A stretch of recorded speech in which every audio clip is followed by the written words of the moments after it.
Boa noite, meus irmãos. A graça e a paz do nosso Senhor Jesus Cristo, nosso Salvador amado.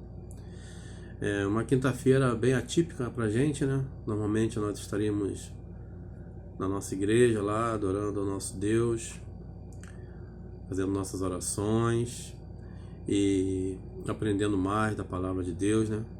Mas aprove ao Senhor que fosse diferente nessa quinta-feira, né? E diante de tudo isso que está acontecendo, com certeza, né? Várias perguntas vêm à nossa mente, né? Várias perguntas a gente faz para Deus quando a gente ora, né?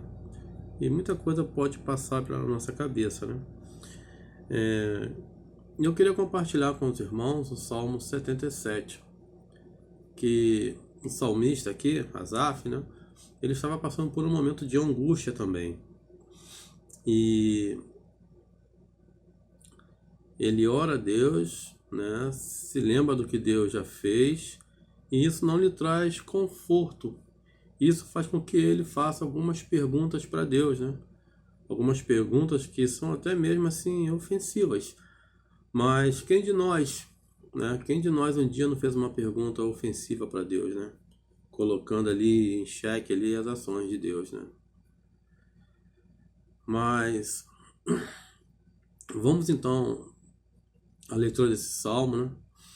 E é importante que vocês acompanhem aí com a Bíblia também, tá? É o Salmo 77. Vamos fazer a leitura do Salmo todo. Depois a gente comenta sobre isso, né? Ele diz assim: Eleva a Deus a minha voz e clamo, eleva a Deus a minha voz para que me atenda. No dia da minha angústia procuro o Senhor. Erguem-se as minhas mãos durante a noite e não se cansam. A minha alma recusa consolar-se. Lembro-me de Deus e passo a gemer. Medito e me desfalece o espírito. Não me deixa espregar os olhos, tão perturbado estou que nem consigo falar. Penso nos dias de outrora, trago à lembrança os anos de tempos passados. De noite, pergunto no meu íntimo, e o meu espírito perscruta. Rejeita o Senhor para sempre? Acaso não torna a ser propício? Cessou perpetuamente a sua graça? Caducou a sua promessa para todas as gerações?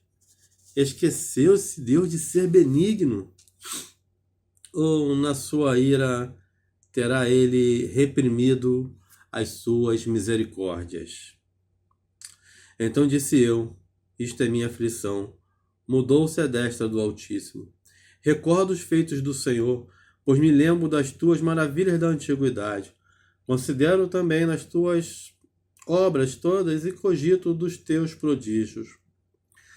O teu caminho, ó Deus, é de santidade. Que Deus é tão grande como o nosso Deus. Tu és o Deus que opera as maravilhas, e entre os povos tem feito notório o teu poder. Com o teu braço remiste o teu povo, os filhos de Jacó e de José. Viram-te as águas, ó Deus. As águas te viram e temeram, até os abismos se abalaram, grossas nuvens se desfizeram em águas, houve trovões nos espaços também, as suas setas cruzaram de uma parte para outra. O rimbombar do teu trovão ecoou na redondeza, os relâmpagos alumiaram o mundo, a terra se abalou e tremeu. Pelo mar foi o teu caminho, as tuas veredas, pelas grandes águas, e não se descobrem os teus vestígios. O teu povo, tu o conduziste pelas mãos de Moisés e de Arão. Amados, se percebe, né? Aqui na primeira parte do Salmo, né? Principalmente aqui até o verso 9, a angústia, né, do coração do salmista diante dessa situação, né? E a impressão que ele tem é que quanto mais ele orava, né, quanto mais ele clamava, quanto mais ele se lembrava dos feitos de Deus no passado, como Deus atendia as orações do povo, isso mais lhe causa um desconforto, né? aumenta, em vez disso trazer para ele refrigério, não, isso aumenta para ele a angústia, né? Então, quantas vezes, né, nós também oramos a Deus e parece que nossas orações não são atendidas, né? E o nosso coração começa a fazer perguntas, né, para nós mesmos, né? A gente começa a perguntar também, a questionar Deus, muitas vezes de forma até, né, ofensiva, né? E isso não é próprio só da gente, né? O salmista também, né, que também era um pecador, assim como nós, né, ele faz essas perguntas, né, para Deus, e Deus, pela sua vontade, registrou isso nas Escrituras. E está aqui no Salmo 77, né, no verso 6, né, ele diz: de noite indago o meu íntimo, né, e o meu espírito perscruta, ou seja, eu faço perguntas para mim mesmo. E as perguntas são: o Senhor nos rejeitará para sempre? Acaso o Senhor não vai voltar a ser propício para nós? Acabou para sempre a graça de Deus? Deus não irá cumprir as suas promessas, aquelas promessas que ele fez a todas as gerações? Deus não é mais benigno? Ou as misericórdias de Deus não duram para sempre? Então, esses são os questionamentos que o salmista faz. É claro, né, que hoje a gente consegue, né, saber que as respostas para essas perguntas, né, rejeita o Senhor para sempre. Olha, lá em Lamentações, no capítulo 3, verso 31 e 33, nós vamos ver que não. Por quê? Porque Deus, ele é fiel à sua palavra, ele não nos rejeitará para sempre. Né? Nós vamos ver também que Deus, ele não vai deixar de ser propício para sempre a nós. Pode ser que em algum momento ele não seja, mas ele voltará a ser propício. Tá? Você pode consultar isso lá no Salmo 30, no verso 5. Cessou perpetuamente a sua graça? Não, a graça de Deus não cessa. Não cessa, né? Falar em Jeremias 31, verso 3, né? Deus irá cumprir as suas promessas?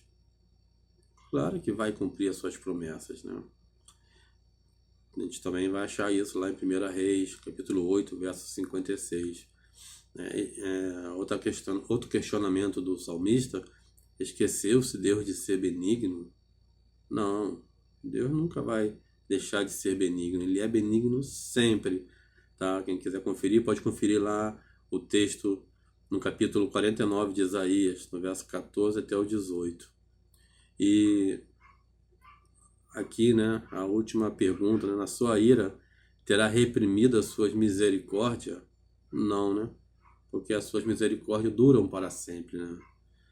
Então, a gente vê aqui o salmista fazendo essas perguntas para Deus, né? Tem um teólogo com nome difícil de falar, Wiesber, né? Warren Wiesber, né? Ele diz que quando nós estamos em trevas, nós não devemos jamais duvidar daquilo que Deus nos disse na luz, né? Ou seja, né, quando nós estamos passando por esses momentos de dificuldade, onde a gente não consegue enxergar direito, a gente deve se lembrar daquilo que nós já conseguimos enxergar, daquilo que nós já ouvimos de Deus em outros momentos, né, dos momentos de luz. Então, irmãos, a gente precisa compreender isso, né? Que a gente passa por momentos difíceis, sim, estamos passando agora, né? Nós queríamos hoje não estar em casa, queríamos estar na casa do Senhor, né? E muitas vezes nós estamos orando, né? Querendo que Deus resolva a situação, e parece que as coisas não melhoram, pioram, né?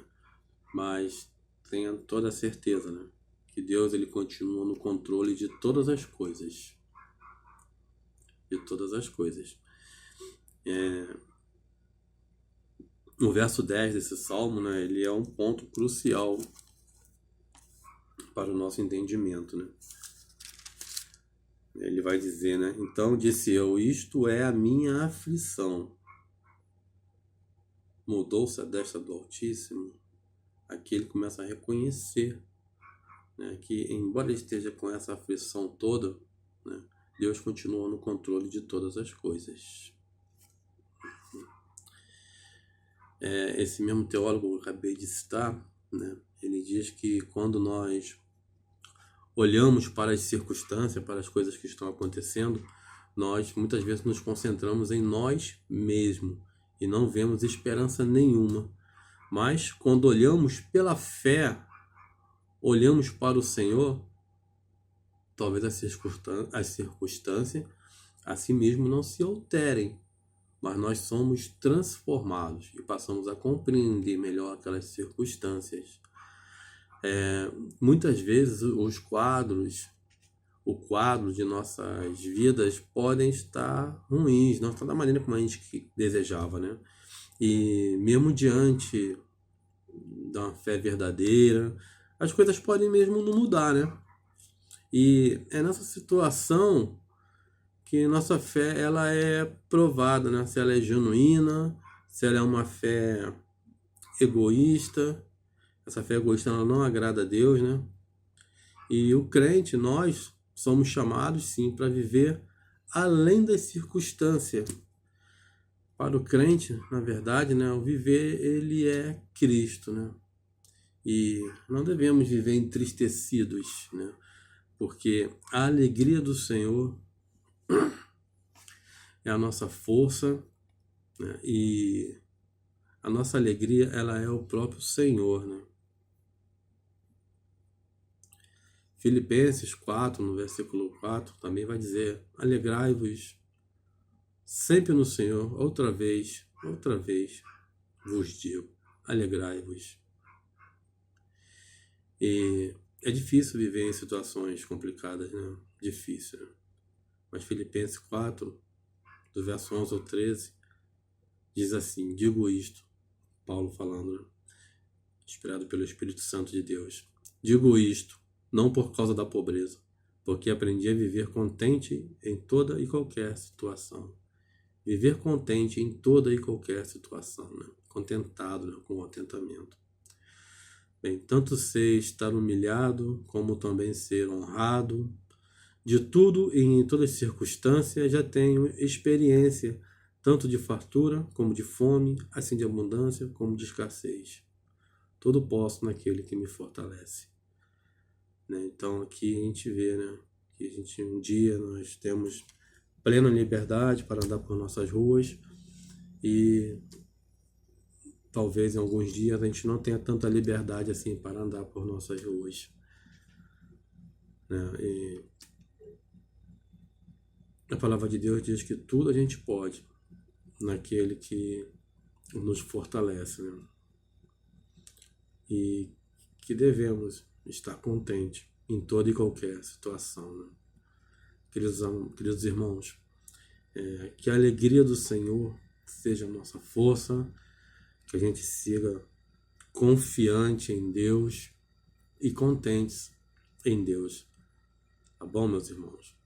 Me faz lembrar também daquela situação, né, relatada no livro de Abacuque, né, onde o salmista, né, o profeta, ele ora ao Senhor e a resposta de Deus é: não, Abacuque, vai piorar. Eu vou levantar uma nação que vai devastar Israel. E o salmista diz, né? Ainda que a figueira não floresça, ainda que não haja gado nos campos, todavia me alegrarei no Senhor.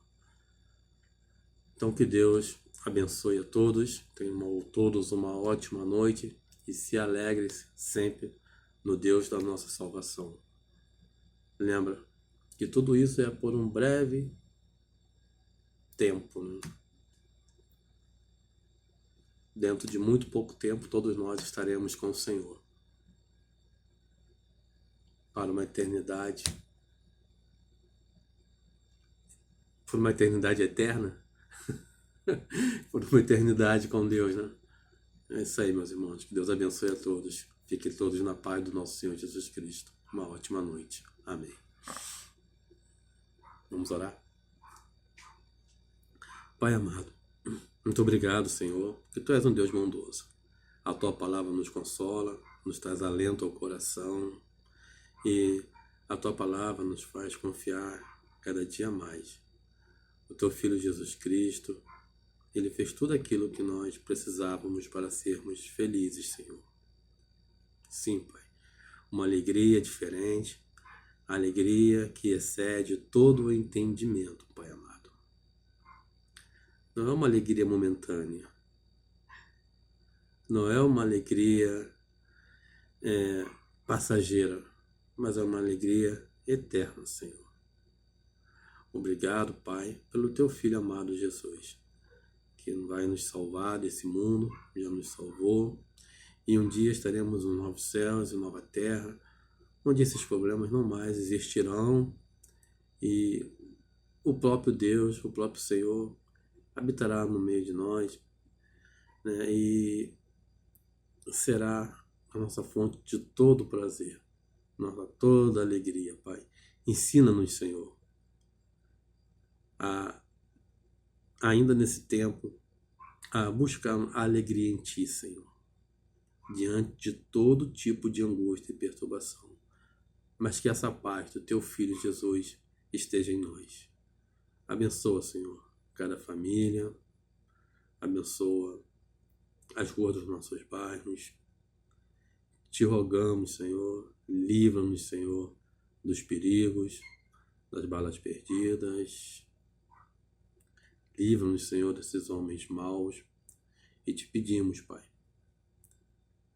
que assim como nós também um dia andávamos por caminhos errados, seguindo o desejo dos nossos corações, que o Senhor esteja alcançando também essas pessoas, convertendo o coração, dando arrependimento, dando a fé, que se tornem filhos de Deus, Teus filhos, assim como nós nos tornamos através do Teu Filho Jesus Cristo, o Filho de Deus. Obrigado, Pai, por tudo, Senhor. Em nome do Senhor Jesus Cristo. Amém. Deus abençoe a todos, meus irmãos.